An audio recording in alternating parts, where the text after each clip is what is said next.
আমাদেরকে মারা হয়, বাইরের দেশ থেকে আমাদের পুলিশ বাহিনী আনে মারা হয়। দেখ আরেকটি মায়ের সন্তান বুক খালি করা হয়, আমরাও তাদের বুক খালি করে দেব।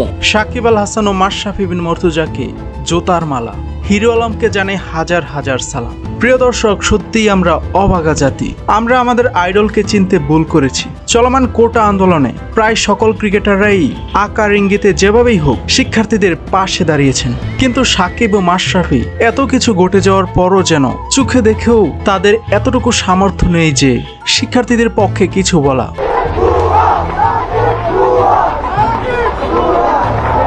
যেই হিরো আলমকে নিয়ে আমরা সবাই ঠাট্টা মস্করা করি, কিন্তু দেশের গুরুত্বপূর্ণ সময়ে শিক্ষার্থীদের পক্ষে গর্জন দেন বাঘের মতো। অথচ এই শিক্ষার্থী এই তারুণ্যের জনপ্রিয়তাকে কাজে লাগিয়েই মাশরাফি, সাকিব এরা এখন কোটি কোটি টাকার মালিক। তাদের দেশপ্রেম এখন স্বার্থের কাছে বিক্রি হয়ে গেছে। সাকিবকে এই বিষয়ে একজন দর্শক প্রশ্ন করলে পাল্টা উত্তরে সাকিব বলেন, আপনি কি করেছেন দেশের জন্য?